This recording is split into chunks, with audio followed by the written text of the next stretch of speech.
यदि भगवान है तो कोई गरीब क्यों है, कोई भूखा क्यों है, कोई परेशान क्यों है, कोई रोता क्यों है? यदि भगवान है तो कोई भूखा क्यों है?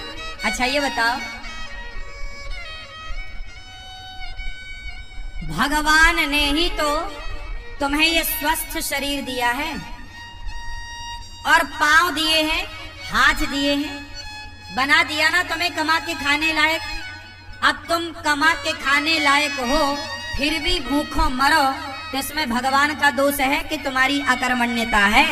अरे तुम काम करते तो भूखों काहे मरते? बोलो, हर जगह भगवान दोषी है क्या? भगवान थोड़ी किसी को भूखा मार रहे। भगवान ने तो कमा के खाने की आपको ताकत दे रखी है। पांव दिए हैं, हाथ दिए हैं। टाटा, बिड़ला, अडानी, अंबानी, अंबानी के पास भी दो ही हाथ है, आपके पास भी दो हाथ है। उसके पास भी इतना बड़ा दिमाग है, आपके पास भी उतना ही बड़ा दिमाग है। उसकी भी किडनी उतनी है जितनी आपकी है। उसके शरीर में भी लगभग उतना खून है जितना आपके में है। क्या ज्यादा दिया ईश्वर ने?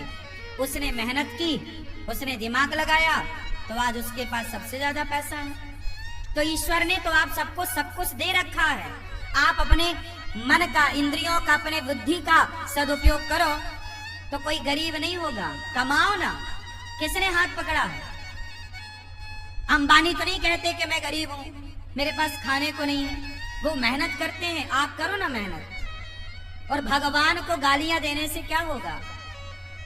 भगवान को कोसने से क्या होगा?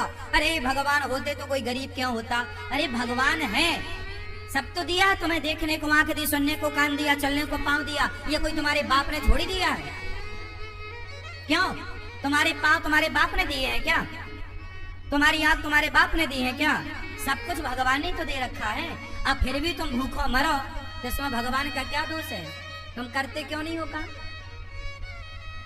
इसलिए हर चीज के दोषी भगवान नहीं होते। आज का इंसान अपना दोष नहीं मानता कुछ। वो अपने ऊपर नहीं लेता कि जी मैं भी तो निकम्मा हूं। आजकल के लोग करते धरते कुछ नहीं है और चाहते इतना सारा है हमारे पास, हम धन्ना सेठ हो जाए, पैसा हो जाए। अरे पैसा हो जाएगा, मेहनत करते हो क्या? मेहनत करने की क्षमता है? पसीना बहा सकते हो? तप सकते हो क्या? जो तप रहे हैं, जो मेहनत कर रहे हैं, वो आज सुखी हैं। वो नहीं रो रहे हैं कि हम गरीब हैं। जो मेहनत करेगा वो गरीबी की छाती चीरता हुआ आगे बढ़े। और जो मेहनत नहीं करेगा, अब तुम दिन भर तो क्रिकेट देखते हो 5 घंटा, दिन भर तो तुम मूवियां देखते हो, खटिया तोड़ते हो, कमाते धमाते बाप के टुकड़ों पे पलते हो। पापा जरा मोबाइल दिला दो, पापा जरा गाड़ी दिला दो, पापा जरा ये। अरे जिस उम्र में बच्चे अपने बाप के टुकड़ों पर पल रहे हैं, उस उम्र में ये अनिरुद्धाचार्य वृद्ध माओं की सेवा कर रहा है। तुम्हारी तरह हम भी आराम करते, तुम्हारी तरह हम भी आराम फरमाते रहते, तो हम भी तुम्हारी तरह बाप के टुकड़ों पे पलते होते। क्यों? मेहनत करोगे तो सब कुछ आएगा। मेहनत नहीं करोगे तो केवल रोना हाथ लगेगा तुम्हारे। भाग्य, कुछ लोग रोते हमारे तो भाग्य में ही नहीं है, हमारे तो भाग्य। अरे भैया, भाग्य में सब कुछ होता है। भाग्य तक पहुंचने के लिए क्या तुमने मेहनत करी? की ही नहीं। मेहनत करो, पसीना बहाओ। तुम्हें तो बस आराम चाहिए। हमारी 33 साल की आयु है। हमारी उम्र के लड़के देख लो, बाजार में शराब पी रहे हैं, बाप से कह रहे हैं पापा जरा मोबाइल दिला दो, पापा जरा गाड़ी दिला दो। बाप के टुकड़ों पे पल रहे हैं। हम भी तुम्हारी तरह बाप के टुकड़ों पे पलते तो हम भी तुम्हारी तरह होते। बाप के टुकड़ों पर ना पलो। युवा हो, पढ़े लिखे हो, सेल्फ डिपेंड बनो, मेहनत करो। और गरीबी का रोना मत रो, भूखमरी का रोना मत रो। मेहनत करने वाला कभी कहीं दुखी नहीं रह सकता। पसीना बहाने वाला, क्या आप पसीना बहाने को तैयार हैं? परंतु पसीना बहाने का भी एक फंडा है। सही दिशा में बहाया गया पसीना सार्थक होगा। आप गलत दिशा में पसीना बहाओ तो बहाते रहो, कोई अर्थ ना निकलेगा। पसीना भी कहाँ बहना चाहिए? सही दिशा में। आप पानी में लाठियां पीटो तो पसीना तो बहेगा, मेहनत तो होगी, एनर्जी तो वेस्ट होगी, पर उसका परिणाम कुछ ना आएगा। सही दिशा की ओर बढ़ो, सही लक्ष्य की ओर बढ़ो, सही प्लानिंग के साथ चलो, तब जाके परिणाम मिलेगा, गंतव्य तक पहुंचोगे, आपको मंजिल मिलेगी, मुकाम मिलेगा, सफलता मिलेगी, कामयाबी आपके कदम चूमेगी। वरना रोते रहो फिर गरीबी के नाम पे, भगवान के नाम पे और भाग्य के नाम पे। ना तो मैं भगवान के नाम पे रोता, ना तो मैं गरीबी के नाम पे रोता, ना तो मैं भाग्य के नाम पे रोता। मैं रोता नहीं हूँ भाग्य और गरीबी और भगवान के नाम पर, मन लगा के मेहनत करता हूँ सवेरे से लेकर शाम तक। मैं यदि अब आप सुनना, मैं कई बार 3 बजे रात को सोता हूँ, काम करने जाता हूँ, कई बार मुझे बाहर जाना पड़ता है किसी कार्यक्रम के लिए, कार्य के लिए, मैं रात के 3 बजे आता हूँ। कई बार मैं सवेरे 4 बजे आया। 4 बजे जब मैं आया तो मैं रात भर का थका हूँ ना, मैं चाहता तो सो जाता, पर मैं सोया नहीं। मैं 4 बजे आया, आते ही मैं सबसे पहले नहाया और नित्य कर्म की तरह अपना काम किया और सवेरे के कामों में लग गया। नित्य की तरह मैं अपना सवेरे के काम जस की तस काम शुरू कर दिया। मैंने उस दिन का सोना टाल दिया, अगले दिन सोऊंगा। क्या आप तैयार हैं इतनी मेहनत करने को, नींद को कुर्बान करने को तैयार हैं? आजकल के लोग जरा काम करते हैं थक जाते हैं। आजकल के लड़के बिस्तर पे 10 बजे सो के उठते हैं, माँ मम्मी ओ बिस्किट दे दो, जरा कहाँ रखी है, जरा चाय दे दो। ये नालायक, तुम्हें बिस्तर में बिस्किट चाय चाहिए, 10 बजे सो के उठते हो। लक्ष्मी तुम्हारे पास क्या करेंगे? लक्ष्मी माता वहां नहीं होती जहां आलस्य होता है। याद रखिएगा, लक्ष्मी हमेशा उनके साथ होती है जो मेहनत करना जानते हैं। मेहनत करने वाले के साथ लक्ष्मी होती है, आलसी के पास कभी लक्ष्मी नहीं होती। आलसी के पास कभी भी लक्ष्मी नहीं होती। मेहनत करो, पसीना बहाओ, कामयाबी के पीछे मत भागो, कामयाबी तुम्हारे पीछे भागेगी। तुम्हारी मेहनत तुम्हारी तस्वीर तकदीर दोनों बदलेगी। मेहनत कौन है? लता जी इतना बढ़िया गाती थी, बताओ लता जी जैसा कौन दूसरा आया? क्योंकि लता जी जैसी मेहनत किसने की, उनके जैसा रियाज किसने किया? हर चीज को मेहनत चाहिए, हर काम को मेहनत चाहिए। बिजनेस करना है तो व्यापार किससे चलेगा? व्यवहार से चलेगा, प्लान से चलेगा, दिमाग से चलेगा। है नहीं दिमाग, प्लानिंग है नहीं, तो कैसे चलेगा? मेहनत करना नहीं है। आज के लड़के 9 बजे सो के उठते हैं, जबकि तुम्हारा बाप जाके 8 बजे दुकान में बैठ जाता है। 8 बजे तो उसका ऑफिस खुल जाता है। अब जो आज के लड़के 10 बजे जागते हैं, वो ऑफिस कब खोलेंगे? तुम्हारा बाप मेहनत करता था तो इतनी संपत्ति बना लिया, तुम अपने बाप की तरह भी ना बना पाओगे। बाप के टुकड़ों पे पलते पलते रहोगे, क्योंकि मेहनत नहीं है ना। और मेहनत होगी तो बाप से ज्यादा भी कमा लोगे। बात सही है? हाँ, मेरा सिद्धांत अलग है। मैं ये चाहता हूँ आज का युवा 2020 होता है, लड़के नौजवान सारे मैच देखते हैं। मैंने एक दिन मैच नहीं देखा। मैं क्यों देखूं? पागल हूं क्या अपना टाइम वेस्ट करूं? पागल तुम हो जो अपना समय बर्बाद कर रहे हो। जो अपना समय बर्बाद करे उससे बड़ा मूर्ख कोई नहीं। सबसे बड़ा मूर्ख कौन? उत्तर दो। सबसे बड़ा मूर्ख कौन? जोर से।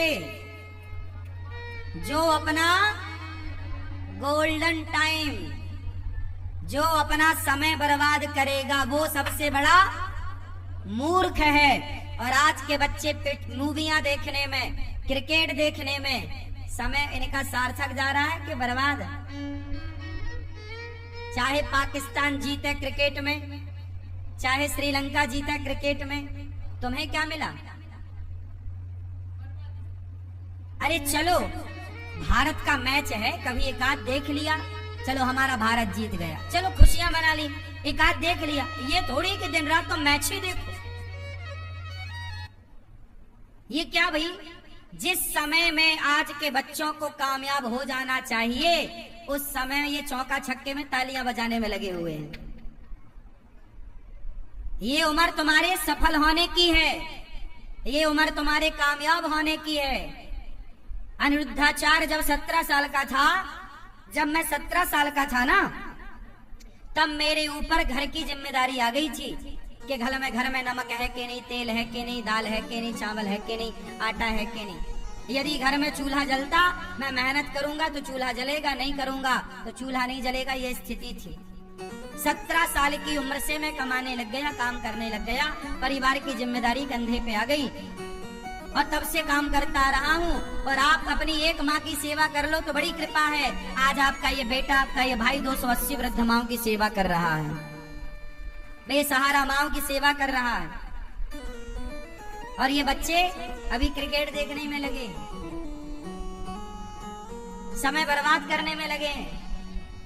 सार्थक समय वापस न आएगा। समय के पास इतना समय नहीं है कि वो आपको फिर से समय दे सके। समय समय पर होता है, समय समय की बात। राम जन्म का दिन बड़ा, कृष्ण जन्म की रात।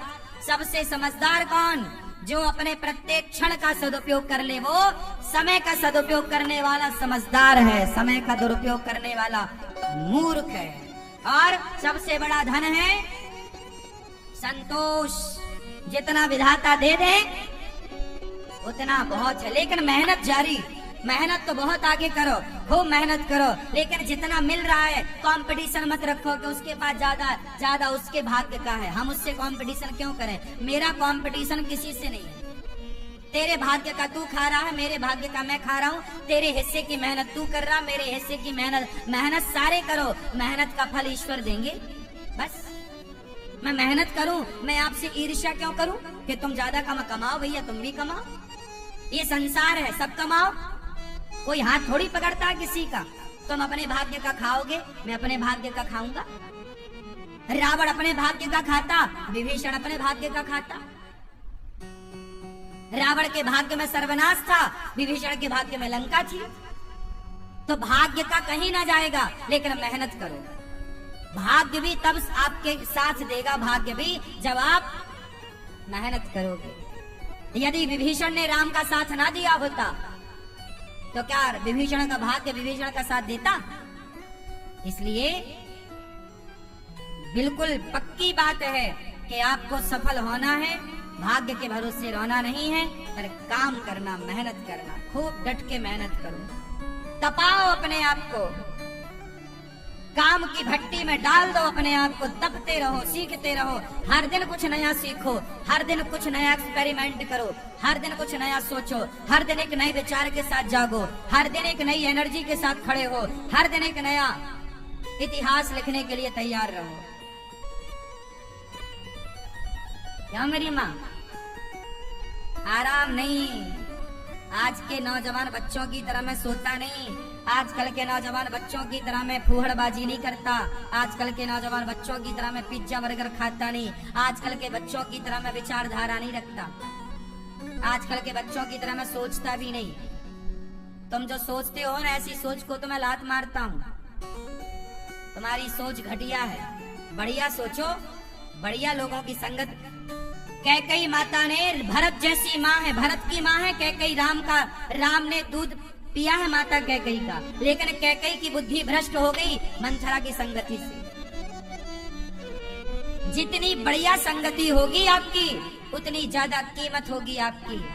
दुर्योधन ने शकुनी संगत करी, शकुनी की, और अर्जुन ने कृष्ण की संगति करी। मायने रखती है संगति कि आपके जीवन में आपका सलाहकार कौन है, आप संगति किसकी करते हैं। जितनी बढ़िया संगति होगी, आप उतना बढ़िया इतिहास लिखेंगे। गलत लोगों की संगति मिल गई। आजकल के नौजवान बच्चों की संगति ही तो गलत है, इनको सलाह देने वाले ही दो कौड़ी के हैं, इनको सलाह ही गलत मिल रही है, संगति गलत है, तो इनकी सोच कितनी बढ़िया होगी। आजकल का नौजवान क्या सोचता है?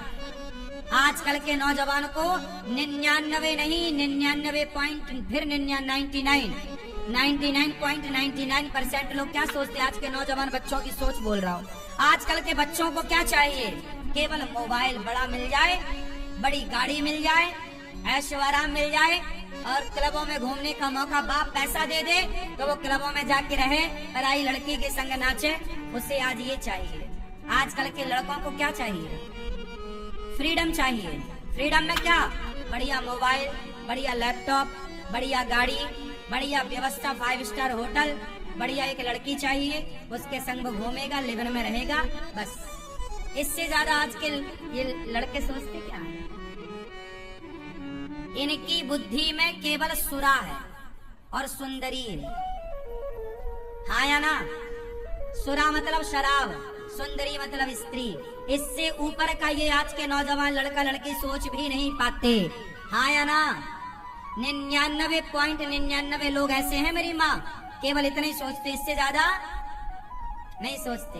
इससे आगे का वो सोचते नहीं कि मैं देश के काम भी आ सकता हूँ, मैं कामयाब होऊंगा तो समाज को कुछ दे सकता हूँ, मैं कामयाब होऊंगा तो राष्ट्र की सेवा कर सकता हूँ। ये विचार ही नहीं उनका। उनका तो बस खाओ पियो मौज करो। क्या है? यही है। तो आजकल के नौजवान तो 2 चीजों में उलझ गए, सुरा और सुंदरी। सुरा और तीसरा क्या है?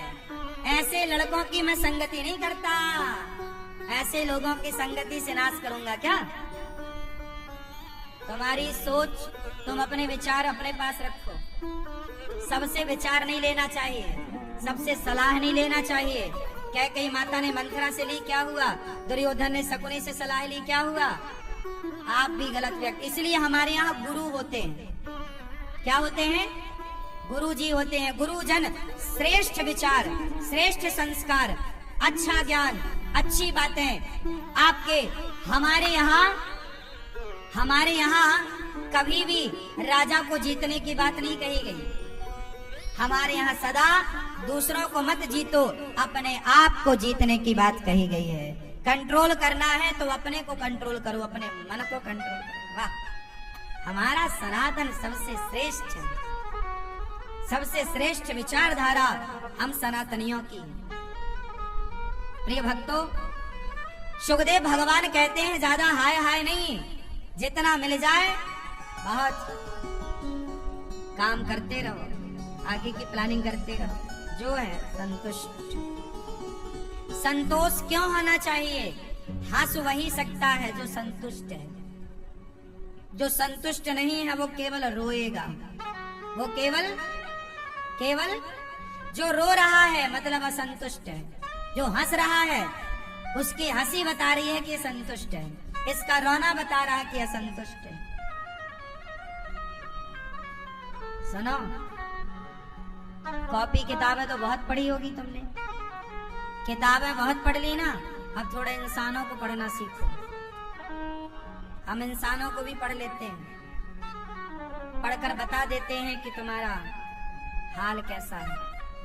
तुम 2 मिनट हमारे संग बैठो, हम 2 मिनट में तुम्हारा पूरा जीवन पढ़ लेंगे कि तुम पूरे जीवन में क्या किए हो, तुम कितने अच्छे हो, कितने बुरे हो। और ये कोई बड़ी बात नहीं, ये आपका अनुभव है। जब आप बहुत अनुभवी हो जाएंगे ना तो कॉपी किताबें बहुत पढ़ लिए, थोड़ा इंसानों को पढ़ना सीखिए, थोड़ा पत्नी के भाव को पढ़ना सीखिए, थोड़ा पति की भावनाओं को पढ़ना सीखिए, थोड़ा बच्चों के भावों को पढ़ना सीखिए, थोड़ा माँ के भाव को पढ़ना सीखिए, थोड़ा पिता के विचारों को पढ़ना सीखिए, थोड़ा गुरु को पढ़ना सीखिए। किताबें पढ़ते रहोगे क्या? किताबें भी पढ़ो, इंसानों को पढ़ो, काम आएंगी आपकी ये बातें।